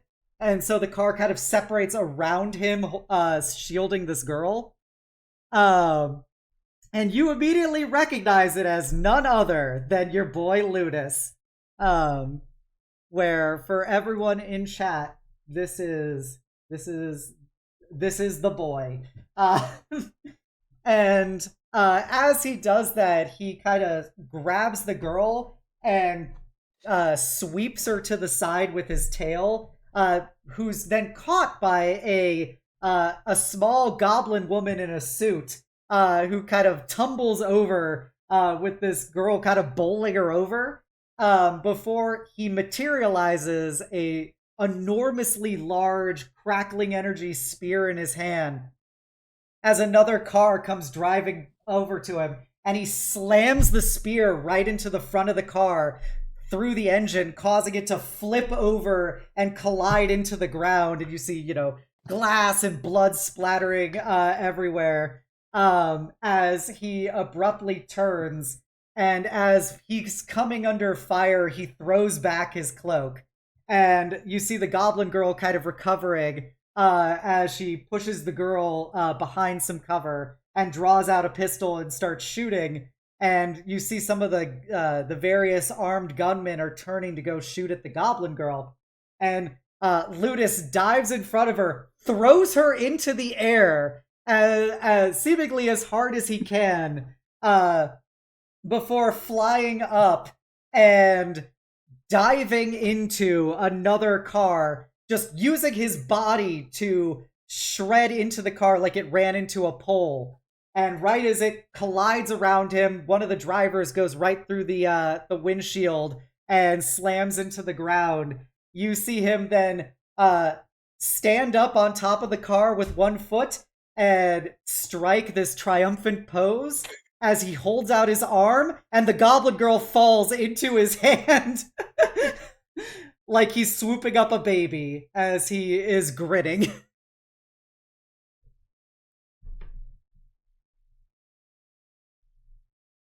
And Holy shit, gang! I think the cavalry arrived. I mean, you know, Zelek did say that there was someone else working here, but also like it's kind of, it's kind of a lot, right? And he kind of swoops back his hair as he digs his spear into the ground and turns to look at you guys and gives you his big fangy smile. Ah, if it isn't my friends and rivals. I gotta say, it's really good to see you, Lunys. After a second, you see that the goblin girl's glasses fall out of the sky and land on her nose, a little cocked to the side. Before he, like, very gently, graciously sets her down, and crunches off the hood of the car, to walk down to you guys. And you see the little girl kind of peeking out behind some cover as he gets to one knee and just smiles as he produces this gold coin in his hand and hands it to her and goes, "Do not fear. You are in the presence of a true hero, and I would never let anything happen to you." As she takes the coin and just looks absolutely starstruck and entirely dazed by this experience. And then he just kind of smiles and pats it, kind of ruffles her hair before turning to the rest of you. "I am pleased and excited to see you here. I have not seen you in so many months, and frankly, it is far too long." Yeah, agreed. I guess now we know what you've been up to. You been here long? Only for a few days, but unfortunately I have been greatly burdened by the state of lawlessness in this place, and I have been forced to take absolute and direct action to try and remedy the situation. Is Lazlo still here, by the way? Has he been Lazlo watching the full is like spectacle? very, Soleil has never seen Lazlo so flabbergasted in his life. Just seeing this in action. Yeah, another friend of ours. I suppose the ladies of light did send a little bit more help, in a way. I suppose they did. Way out of character. I thought we were told that he was just operating the area, like he wasn't like coming to I help us. I think that was more a comment on Nafisa being like, well, even if they can't immediately, they can send help. Oh. Nafisa does know specifically that Zelek was very cagey about how they had an asset that was operating in the east, and she would not go into details about it. So you can put two and two together and get Lunys. It's fantastic. I finally know the letter variable for Lunys. It's 3. Wait a second. No, fuck. Are we... should we like have Lazlo and Lunys talk? Because I don't know if that's a good idea. I don't know what to do. Soleil,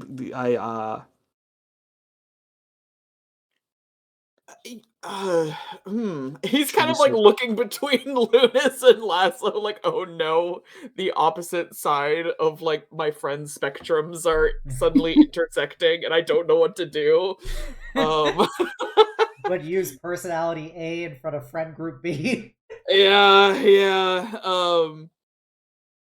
But I think that it's probably best to keep them as separate as possible, considering Lunas's strong sense of righteous justice.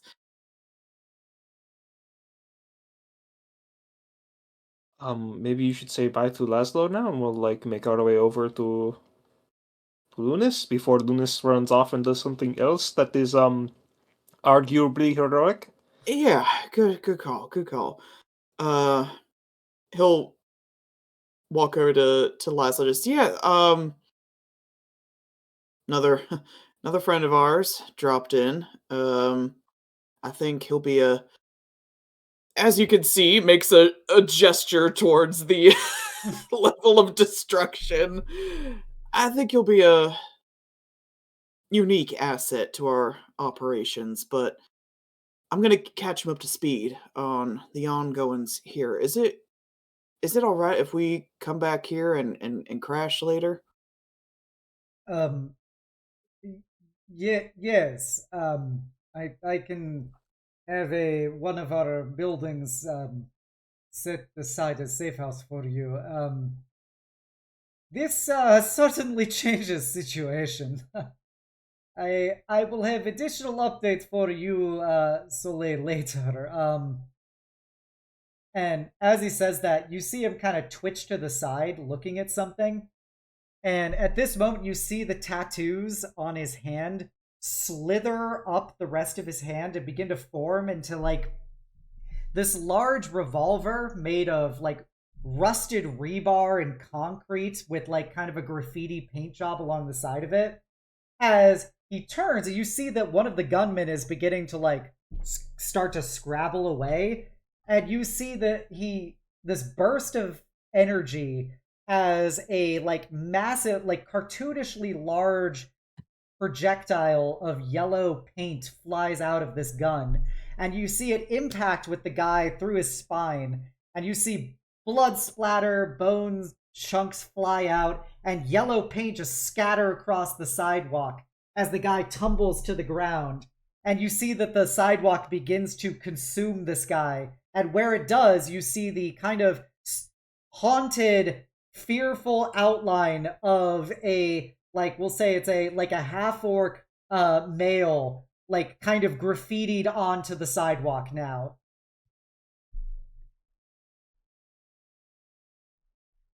So it just kind of blinks at this. Just We all see this, right? Yeah, everybody can see it. He's a painter just like you, Aurora. right. Ah, Right. got him. Right. Okay, I'll catch up with you later then. uh, yeah. And you see the pistol begins to melt away back into the tattoos that go back onto his like forearm and stuff. Um, I definitely think we have more to talk about, Soleil. If you wish to come by later tonight. I'll of course I'll be there. I'll Um, see you soon. yeah, and as you do that, you see Ludus kind of kneels before the goblin, who you all know to be Agent Chi-shi Dae, and you see him. You know, he's kneeling. He's still taller than her when he's kneeling, but he like very gently extends out one of his armored gauntlets and readjusts her glasses that were slanted on her nose, and goes, "I fear no harm has come to you, my noble lady." And she just kind of blinks, looking dazed, and goes, No, Lunys, it seems that it's another quest well done. She kind of looks at all the destruction around her. And he just does a ha ha ha ha! Well, you know what they say. If you wish to make the omelet of justice, you must crack the eggs of villainy. As he stands up and turns to look back at you guys.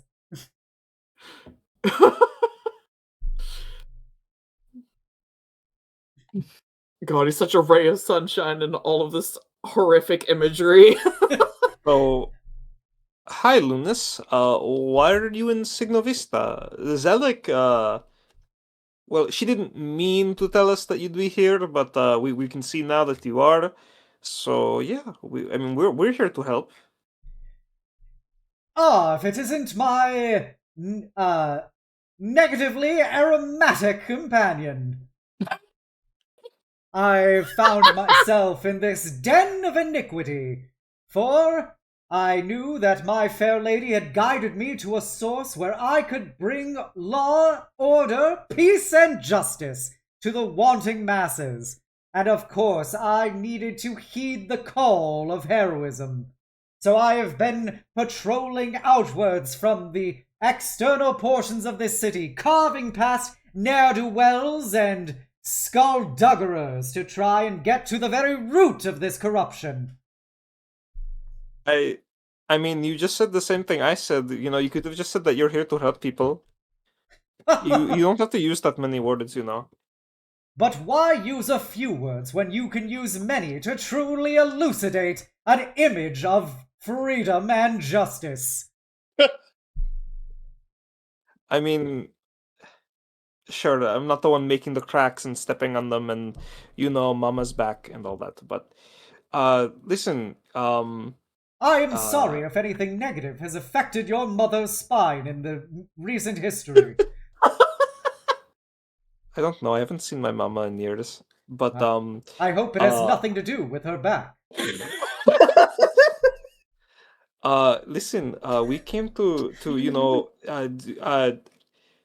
wait, you wouldn't know this. She turns to go look at the at his retainer. So you know, how familiar are you with the pulls out sketchbook, journal of her and Fung's notes with the problems in Signoviste politically and socially and territorially. Make insight checks. Yeah. That's a 7. Clearly they need my help. I am very privy to what is going on in Signoviste. That's part of why I directed our noble knight errant here. Isn't that right, Lunys? I simply need the proper push to drive me in the direction of oppression, and I will tear it from its villainous roots. I like to imagine that it's like a cutscene where like Nafisa will like Lunys is going off on a tirade in front of everyone, and Nafisa's just ignoring that and like bending to like properly talk with her and say, yeah, so how about we compare notes and we can direct our righteousness together, you know? That seems like it would probably be the most efficient use of our resources. Okay. Do you have a place where you two are staying? I mean, Soleil's pretty familiar with the area. He could pick a spot for us to talk privately. She looks over at Soleil.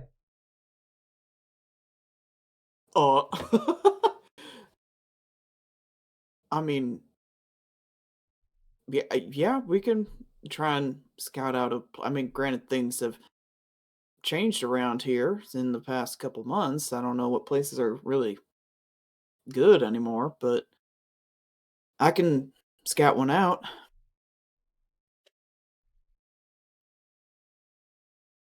Make a survival check with advantage. 18. What kind of spot are you looking for?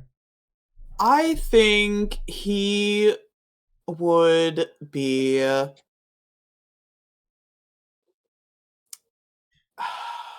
I think he'd be looking for a place that, people can see them, like, talking, like, so that way they don't look like super sus, like, scuttling around in the dark.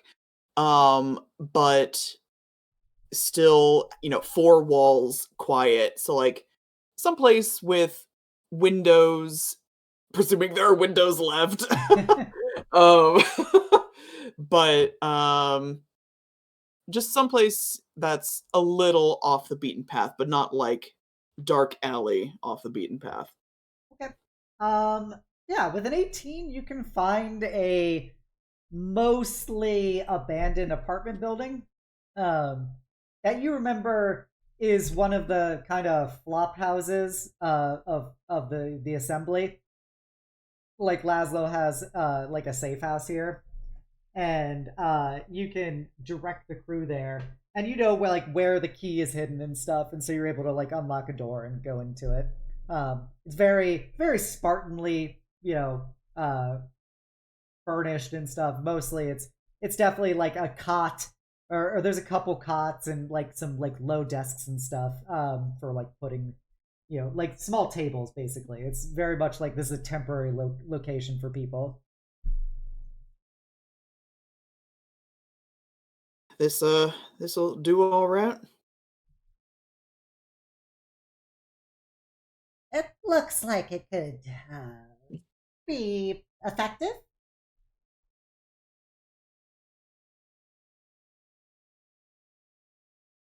And with that, if you guys wish to go into the little safe house, um, Lunys will kind of just sit down in a corner of the room, and you see he opens up like a small bag, and some like everyone make nature checks. Everyone who wants to make nature checks. It's like girl dinner for him.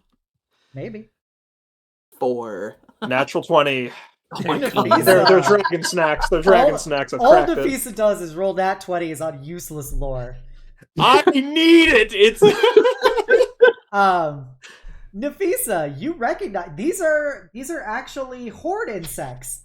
As you see, like they look like gemstones and like groups of like there'll be like a centipede that looks like a group of gold coins and stuff. And he just like opens a bag of these insects and they just start like going over his armor, and you can tell they're obviously like picking off pieces of dead skin off of armor. It doesn't really make sense to you, but you notice there's like just they're cleaning up his armor basically as he sits there giggling. But they look like stones, right? Yeah, they look. It's very dungeon meshy. They look like gemstone insects and stuff that are crawling over him. You recognize that these are horde insects. These are a type of parasite is a strong word, but they're these type of parasitic insects that generally exist in treasure troves, draconic hordes, and stuff, and they eat organic matter that finds itself amongst all the gold and treasures and stuff. I like to imagine that like Nefisa and Lunys are two dragonborns, and like culturally, like one's Eastern European, the other Central Asian. So like there's that divide of like for Lunys's culture, this is like koi fish nipping at his feet. Yep. Nefisa and Nyx's stomachs would growl at that. I imagine Stone Dragonborn would like find it in their treasure hoards and like, a nice little snack.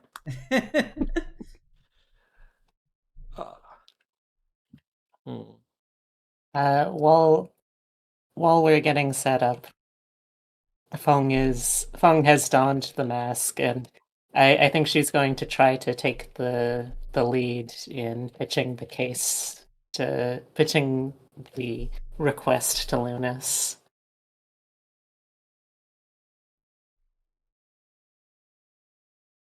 Well, I'm glad to see that my arch nemesis is faring well. I would have hated for someone other than myself to bring you low. 1 second. he kind of stands up taller, and he very gently kind of shoos the insects back into his bag, as he kind of zips it up and stuff and goes, I find it concerning that you would draw yourself here amidst such debauchery and tyranny. Is this the trademarks of your own activities? Hardly I would ne'er deign to stoop so low as to have such base ambitions. Rather, I fear that this is a moment where I must propose a uneasy truce of necessity amongst such opposite angles as ourselves. Ugh. You see his tail begin to swish in a agitated way. And so he kind of looks disgusted to the side and he goes, what woe has befallen this world that I should find my own objectives aligned with none other than a nefarious villain? Is this a sign of perhaps a personal failing, or rather simply a failing of justice itself? Well, justice does ill sit in such a place as this. I have heard tell that the nefarious and thoroughly uncivilized Nexus is seeking to throw the city into tumult, to take advantage of the rivaling local warlords and their violence arranged towards each other as means to claim the city and its resources all the more thoroughly for themselves. We have made something of an alliance with one amicable such warlord, but we have need of someone so inclined towards justice in the dealing with of the others. They say that evil prospers and grows like a cancer in the darkness, as he uses his tail to smash a lantern or like a lamp that was on one of the tables as he says that. And that it requires that it be brought to light for it to shrink away, as he then casts like a minor cantrip light spell over the broken lantern, the little broken lamp. If what you say is true, and you have found perhaps an alliance of convenience in such a scenario, well then I may find myself at least aligned for this moment. But heed my words closely, villain, as he leans in close to you. And you get this very like reptilian smell from him that's mixed with, you know, the smell of like when there's like a cloth that's been hit with like direct like sunlight for a while, like if it's hanging from, it's like that smell. It's like fresh laundry, but specifically like a sunburnt laundry mixed with the with that reptilian acrid or odor, as he leans into you. And he puts one hand on the wall behind you like a Cabadon as he says, but know this, villain. I will be watching and I will be waiting, and if you show any weakness before my sight, well then, I will strike swiftly and decisively, and I will break you and anyone else who seeks to lay this city low. Ong just gives him a a sharp, wicked smile in response and says, "Oh, good Sir Paladin, you must be careful with how you speak. One would get the sense that you're trying to seduce me from my path of wickedness with such words." He scoffs as he stands up tall and uses his tail to swish back his cloak once more. As he puts both of his hands on his hips triumphantly and says, I do not need to seduce anyone. Justice, righteousness, and goodness will always draw the pure of heart to its banner, and the light which they shine will gather the wayward souls like moths to the flame and lead them to a better life. And if I must be that light, then that will be my fate. So are we just gonna keep flirting with each other, or are we gonna actually come up with a plan? I'm very much enjoying the show, but I thought we were trying to compare notes and come up with a plan here. You needed his approval and enthusiastic involvement. I have secured this. I kind of figured all we had to say was we're gonna beat up some bad guys, and he'd be down for that. I just want to add that in response to like the Lunys like lizard smell coming out, Nafisa would like her eyes would like narrow and the slits would narrow, and then she would take a photo of the Kabadon. Another fruitful memory to put in the scrapbook for the Ladies of Light. That's all I'm saying. I can't believe you're going to sign Feng's death warrant like that. Listen, they pay extra for photos of Lunys, alright? This is a Lunys photo moment.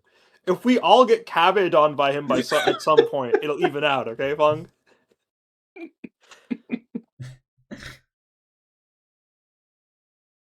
There is no more desired person in this universe than my little dragon boy.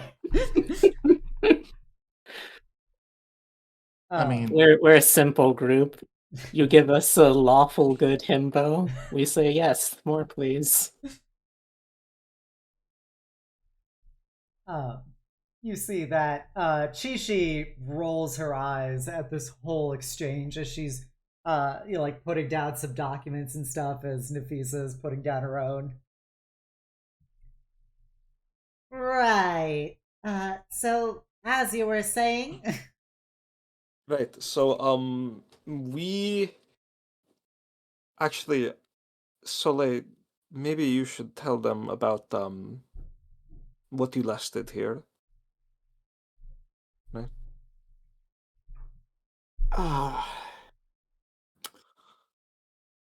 Yeah, yeah, frankly, I wouldn't be all that surprised if you already knew that, considering the length of your, connections, but, for, sake of expediency, he's gonna give not, like, full detail, but, like, the bare bones story of of, what exactly, he kinda did to, Just skimming over jumpstart the this light whole thing. assassination Yeah. work. Does he mention the assassination? Oh, but what if he gets mad Nafisa that would you give you... lied to him later? We also saw Lunys, like Lunys killed somebody, right? When we first saw him, that was that blood. Oh yeah, he killed several people in that little cutscene. Yeah, like if many people. If you mention that you were doing it to save your grandma, I think he'd double down and be like, "All right, who else do we got to kill for your grandma?" Yeah, this is your moment to pull him into it. Yeah, that is true. I think with some hesitancy, I do think he would be forthcoming about the extent of his involvement in the situation. You did what? I look, I know it sounds bad, but You did what? I think if you'll just hear me out on why I did it, you might be a little more open-minded about my actions. Okay. Enlighten me. Why did you assassinate the High Arcanist, Sandor Bando? Okay, just stay with me on this one. I came to this plane specifically with the intention of helping out a family member. Okay, Lunys actually already knows about this to some extent. I've mentioned it, that my ultimate priority in being here is to help my grandmother, who has been caught in a bind by a series of extremely powerful individuals and beings, him being one of them. So I took care of one of them. You see her like trying to figure out a word to articulate for a while. And she takes off her little red-rimmed glasses and kind of uh massages the bridge of her nose where the big gold gilded scar that runs across her face is. As she says, So, you assassinated the High Arcanist Sandor Banda to help a relative that is being imprisoned, captured by a group of bad people, including Mr. Banda. And did you give any thought for, like, any of the consequences of doing that? No, not at the time. No, I did not. I'm sorry if this is a weird thing to ask. yeah. Does Aurora look like she would defend Soleil right now, or does she still look salty? Ooh. Most important question. The drama. For me, of course. Mm-hmm. I don't know. It's hard to say. You want to try and insight check her? She has an angry look on her face. Roll another nat 20. All right, yeah, just that the 17. Okay. 6.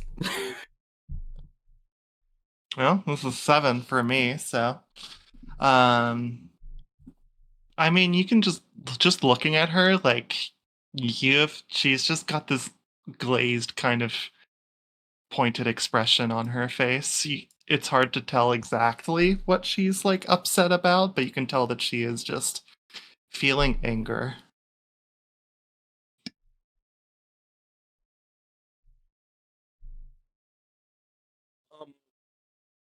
Chi-shi, I know that it's a very scary thing. Even I don't really know much. I didn't know much about civility and social rules and all that, and I know it's a bad thing. But Soleil is not from here. Like not like me. Like even further.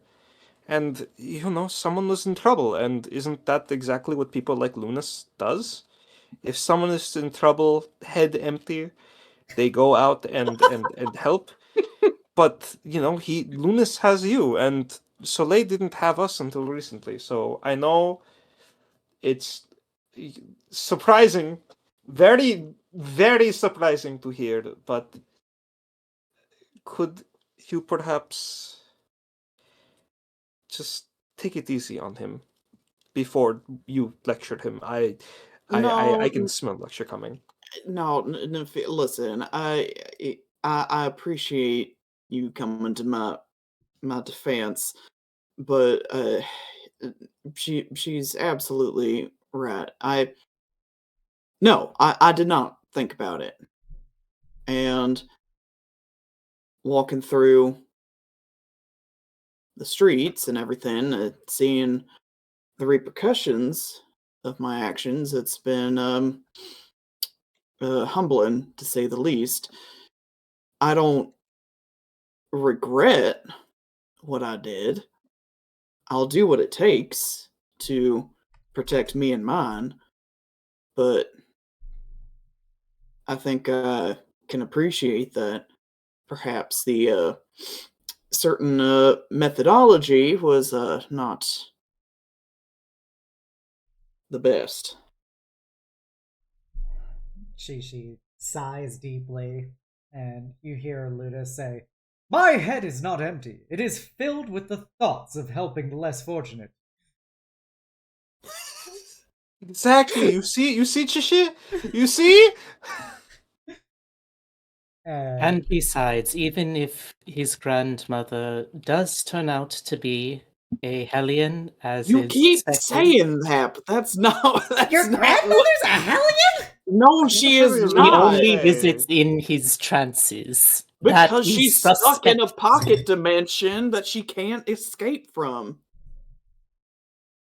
Mm, I appreciate this, and I know that even even the most weazened of hags, such as her, surely deserves respect in due time, but I cannot help She's but suspect she is something less than toward. he just kind of stares at you. What? This isn't the first time they've had this talk. No, but you are rather undermining his argument right now. Oh, she's saying even if she is a manipulative hellion. Chi-shi kind of looks at this thing, and she looks incredibly annoyed. Well, it does not appear that I need to belabor the point that your actions have ruined the lives of thousands of people. Uh, all in exchange for you trying to help this hag, hellion, whatever in your bloodline. She's not a hag nor a hellion. She's a perfectly lovely lady. Great. I thought hag was a cultural term for all elder fae women, is it not? Hag means something a bit different, but we'll touch on that later. You can't just call people hags, though. It's racist. Wow, being racist to both tieflings and fae in one go. Well, there's certainly plenty of people to help here. Unfortunately, yes, I encouraged Lunys to pursue his quest here because I could tell that there was a great deal of discord in light of everything that transpired with what happened in the death of Sandor Banda. And hopefully, we can try and stabilize the situation a bit. I see that you've already befriended the local criminal monster. Yes, Lazlo of the Shrouded Assembly. Oh, yes, Lazlo! Sorry, I am reading my notes at the same time to be very professional. I feel like our shenanigans aren't exactly, good for you right now. And, I out of respect, I will be cordial. Yes, and we know about the other factions and about NextCorp's intended influence in the area.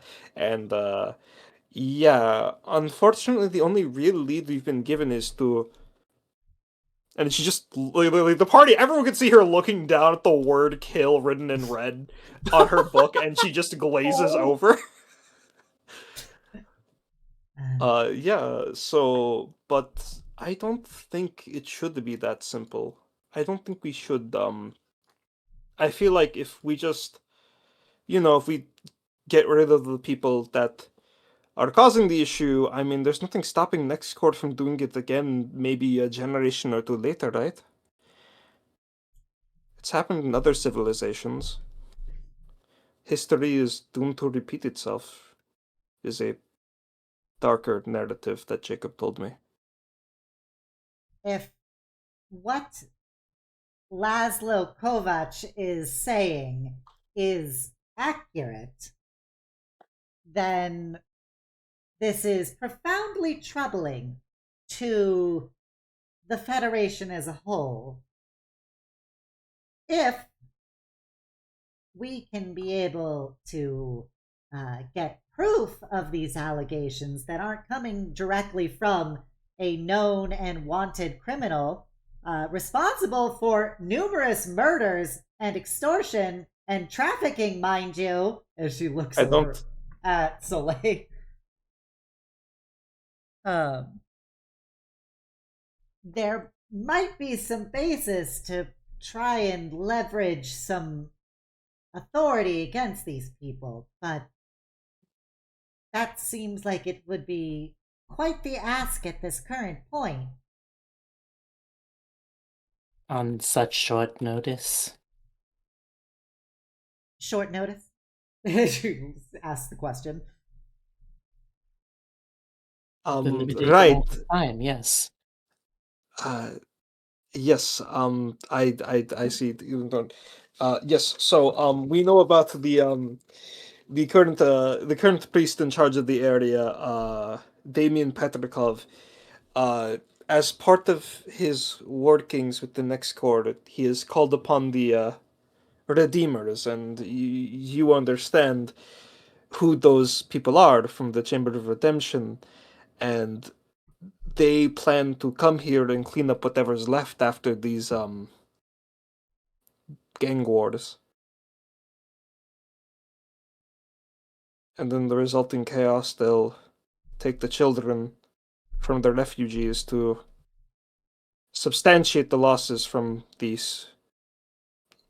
rightful factory workers. Wait, what? The Redeemers are coming here? And I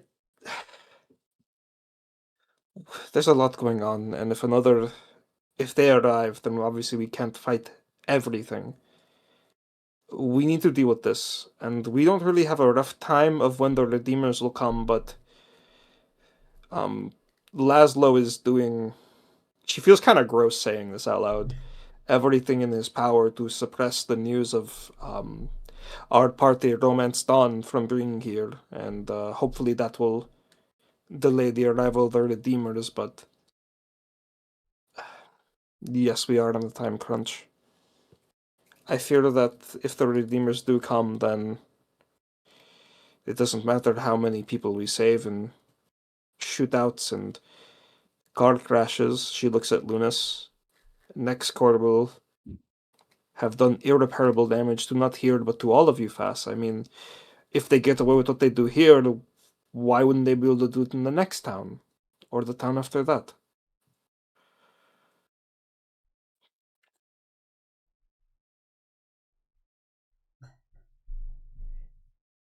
Chi-shi kind of sighs and goes, sounds like we have some planning we need to do then. And with that, I think that's probably a good place for us to wrap up for tonight. Sheesh. How's This is everyone a heavy feeling? session. This was a heavy session. I'm looking back on the notes, and like the only levity I have is looking at Aurora side eyeing fucking Soleil getting his ass smacked. That's it. That's all I got. I told you these are some bad people. If I hope you guys had fun tonight. I hope my players had fun tonight. If you haven't done so already, please give me a follow here on Twitch. Give me a sub over on YouTube, where we have every episode of this campaign up to this one. You can also give me a follow on Blue Sky, and we can also see all the art of this campaign. And you can join my Discord, the Eternal Citadel, and be a part of my incredible community.